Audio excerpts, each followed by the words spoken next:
आज जानेंगे कुंभ लग्न की कुंडली के द्वितीय भाव में अगर शनि स्वयं लग्नेश होकर स्थित हो तो क्या फल देगा इस कुंडली पर। जानने से पहले आईडी को फॉलो, चैनल को सब्सक्राइब जरूर करें। तो चलिए बढ़ते हैं वीडियो में आगे। कुंभ लग्न की कुंडली में शनिदेव लग्नेश यानी पहले भाव के स्वामी और व्ययेश 12वें भाव के स्वामी होकर दूसरे भाव में विराजमान होते हैं, तो दूसरा भाव धन, वाणी, कुटुंब और संचित कोष का होता है। कुंभ लग्न के लिए शनि का दूसरे भाव यानी मीन राशि में होना एक विशिष्ट और मिश्रित प्रभाव वाला योग बनाता है। चूंकि शनि लग्नेश है, इसलिए जब वे धन भाव में जाते हैं तो जातक का पूरा ध्यान और जीवन का मुख्य उद्देश्य धन संचय और अपने कुल की वृद्धि की ओर केंद्रित हो जाता है। आर्थिक दृष्टिकोण से यह स्थिति शुरुआत में संघर्ष दिखाती है। शनि एक मंदगामी ग्रह है, इसलिए जातक को धन कमाने में और उसे जमा करने में देरी का सामना करना पड़ सकता है। जवानी के शुरुआती दिनों में आर्थिक तंगी रह सकती है, लेकिन जैसे जैसे उम्र बढ़ती है, विशेषकर 32 से 36 वर्ष की आयु के बाद, जातक अपनी मेहनत और अनुशासन से अच्छा धन अर्जित कर लेता है। चूंकि शनि 12वें भाव यानी खर्च भाव के स्वामी हैं, वे धन भाव में बैठे हैं, इसलिए जातक के पास पैसा आता तो है, लेकिन खर्च भी उसकी गति से होता है।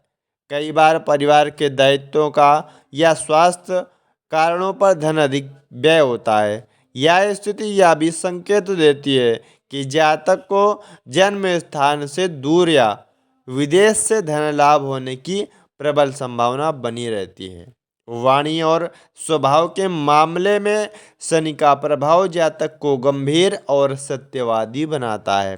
ऐसे लोग मीठा बोलने वाले नहीं होते, वे कड़वा सच बोलने में विश्वास रखते हैं, जिसके कारण कई बार परिवार के सदस्यों के साथ मतभेद हो सकते हैं, लेकिन उनकी वाणी एक रूखापन भी हो सकता है, लेकिन वे जो कहते हैं वह तर्कसंगत होता है। कुटुंब के साथ, परिवारजनों के साथ संबंधों में जातक को जिम्मेदारी का एहसास तो पूरा होता है, लेकिन भावनात्मक जुड़ाव में कुछ कमी या अलगाव महसूस हो सकता है। जातक को अक्सर अपने परिवार से दूर रहना पड़ सकता है। शनि की दृष्टियों का भी प्रभाव गहरा पड़ता है। दूसरे भाव से शनि अपनी तीसरी दृष्टि से चौथे भाव को देखते हैं, जिससे माता के स्वास्थ्य में कष्ट या सुख में कमी आ सकती है। मकान या वाहन सुख में देरी हो सकती है।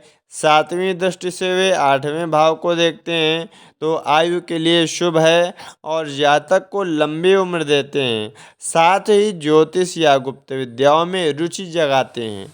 10वीं दृष्टि 11वें भाव यानी लाभ भाव पर पड़ती है, जिसका अर्थ है कि लाभ प्राप्त करने के लिए जातक को निरंतर अथक परिश्रम करना होगा।